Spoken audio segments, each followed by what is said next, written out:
बरेली में महिलाओं की सिलसिलेवार तरीके से हत्या करने वाले साइको किलर को पुलिस ने गिरफ्तार कर लिया है। आरोपी को गिरफ्तार करने के बाद उससे पूछताछ की गई। पुलिस द्वारा 3 दिन पहले ही उसका स्केच जारी किया गया था।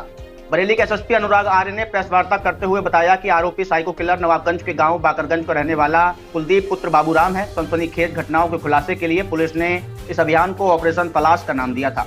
कुलदीप नवाबगंज से शीशगढ़ और शाही क्षेत्र में जाकर अकेली महिलाओं को टारगेट किया करता था। इसके बाद उनकी गला दबाकर हत्या करता था। पुलिस ने उसे गिरफ्तार कर घटनास्थल पर ले जाकर भी पूछताछ की, जहां उसने सनसनीखेज घटनाओं को कारित करने की बात को स्वीकार लिया।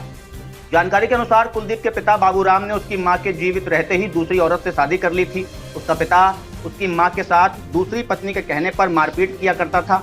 इस वजह से कुलदीप अपनी पहली मां से नफरत करने लगा था। वहीं इसके अलावा जब कुलदीप की 2014 में शादी हुई और वो अपनी पत्नी के साथ भी सामान्य व्यवहार नहीं करता था, इस कारण उसकी पत्नी ने भी उसको छोड़ दिया था। इस वजह से कुलदीप नशे का आदी हो गया था। उसके मन में महिलाओं के प्रति विद्वेष और बदले की भावना के चलते उसने इन सभी महिलाओं की हत्याओं को अंजाम दिया। कुलदीप ने जून 2023 से लेकर जुलाई 2024 तक करीब 6 महिलाओं को अपना टारगेट बनाया। पुलिस ने अपने अभियान ऑपरेशन तलाश को पूरा करते हुए उसे गिरफ्तार कर लिया है। सीरियल किलर को गिरफ्तार किया है। किस तरह से घटनाओं को अंजाम देता था, कितनी घटनाएं इसने की है? जैसा कि आप सभी अवगत हैं कि वर्ष 2023 और इस वर्ष जुलाई 2024 में थाना शीशगढ़ और थाना शाही अंतर्गत कुल 6 महिलाओं की हत्याओं के केसेस दर्ज थे 302 आईपीसी के अंतर्गत, जिनका अनावरण नहीं हुआ था।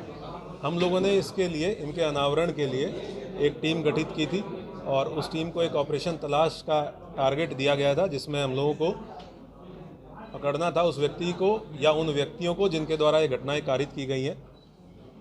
हम लोगों ने आज इन घटनाओं का अनावरण करते हुए अभियुक्त को गिरफ्तार किया है। इन सभी घटनाओं में एक ही अभियुक्त शामिल था, जिसका नाम है कुलदीप पुत्र बाबूराम। कुलदीप पुत्र बाबूराम गांव बाकरगंज, थाना नवाबगंज, जनपद बरेली का ये रहने वाला है। इसकी उम्र लगभग 35 वर्ष है। इससे कल शाम को 6 बजे इसको गिरफ्तार किया गया है पुलिस के द्वारा। तब से लेकर अब तक इससे पूछताछ की गई है। पूछताछ में तथ्य प्रकाश में आए हैं कि इसके द्वारा ये 6 की 6 घटनाएं कारित की गई।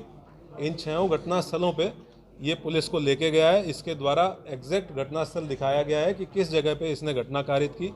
घटना कारित करने का तरीका भी इसके द्वारा बताया गया है। उन सब की हम लोगों ने वीडियोग्राफी की है, जो कि एविडेंस के रूप में विवेचना के दौरान इस्तेमाल किया जाएगा।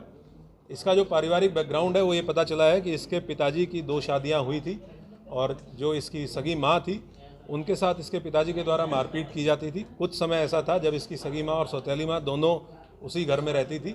उस दौरान इसके पिताजी के द्वारा इसकी माँ के साथ मारपीट की गई, कई बार मारपीट की गई, जिसके लिए अपनी सौतेली माँ को दोषी मानता था। उसके बाद वर्ष 2014 में इसकी शादी हुई।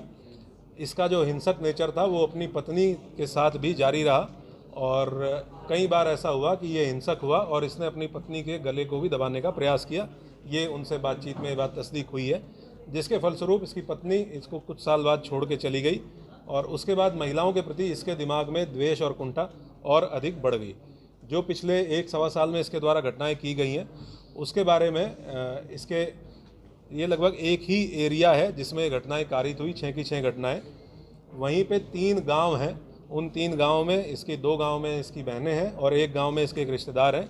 ये उन 3 में से किसी एक गांव में अपना ठिकाना ढूंढता था और उसके बाद क्योंकि ये वहाँ लोकल रहने वाला है, वहाँ का एरिया बहुत अच्छे से जानता है, तो दिन में ये पगडंडियों के रास्ते, चक्रोड़ के रास्ते खेत घूमता था और ऐसा स्थान चिन्हित करके ये देखता बेसिकली ये था कि किस खेत में अकेली महिला है जो काम कर रही हैं, क्योंकि दिन में महिलाएँ अक्सर जाती हैं चारा काटने के लिए या खेत में काम करने के लिए, और ऐसी महिलाओं को टारगेट करके ये उनके पास पहुंचता था। या अगर इसको कहीं पगडंडी पे रास्ते पे महिला मिली तो ये महिलाओं से बातचीत करने में बहुत सहज तरीके से बातचीत करता है। इसकी कुछ वीडियोस भी हमारे पास हैं जिसमें अनजान महिलाओं से पुलिया पे बैठ के बातचीत कर रहा है। तो ये बहुत सहज तरीके से बातचीत करता था और उनको सुनसान जगह पे ले जाके, जो थोड़ा 10-20 मीटर दूर खेत में ले जाके उनसे सेक्सुअल फेवर्स के लिए अप्रोच करता था। जैसे ही महिला ने विरोध किया या महिला ने मना किया तो ये तत्काल बहुत एग्रेसिव हो जाता है, हाइपर एग्रेसिव हो जाता है और इसके द्वारा उनका गला दबाते हुए और उनकी साड़ी के पल्लू से, और एक केस में जिसमें महिला ने सूट सलवार पहन रखा था उसमें उनकी चुनरी को इस्तेमाल करते हुए उनका गला दबाते हुए बाईं तरफ गांठ इसके द्वारा मारी गई। इस तरीके से इसके द्वारा ये घटनाएं कारित की गई। हम लोगों ने बहुत कुल कितने घटनाएं इसने कबूल की हैं? कुल 6 घटनाएं अभी हैं जिन घटनास्थलों पे, क्योंकि हमारे पास हमें इसको मजिस्ट्रेट के सामने भी पेश करना था। कुल 6 घटनाएं हैं जिसके बारे में हम इसको घटनास्थल पे ले जाके हमने तस्दीक कर लिया है कि ये घटना इसने कहाँ पे की, किस तरीके से की, कब की।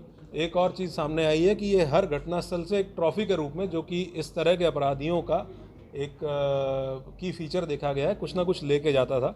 और उसमें 2 केसेस में जो हसिया महिला के पास थी, महिला ने जब विरोध किया तो उसी हसिया को ये लेके गया, वो दोनों बरामद कर ली गई हैं। एक केस में ये एक ब्लाउज़ का टुकड़ा और लिपस्टिक और बिंदी ये लेके गया, वो भी इसने जहाँ पे उसको ये रखता था वो बरामद कर लिया गया है।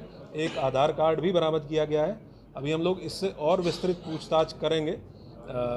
3 और घटनाएं हैं जो सिमिलर मॉडस ऑपरेंडी के साथ हुई हैं, जिसमें पूर्व में जो वर्कआउट हो चुकी हैं, जिनमें कुछ लोग जेल गए थे, उसके बारे में इसको रिमांड पे लेके, पीसीआर पुलिस कस्टडी रिमांड पे लेके, क्योंकि जिस तरह का इसका मॉडस ऑपरेंडी है, हम लोगों को बहुत विस्तृत रूप से इससे पूछताछ करने की आवश्यकता है। तो हम पीसीआर पे रिक्वेस्ट करके और तब इससे और डीपली पूछताछ की जाएगी और घटनास्थलों पे भी इसको लेके जाएंगे।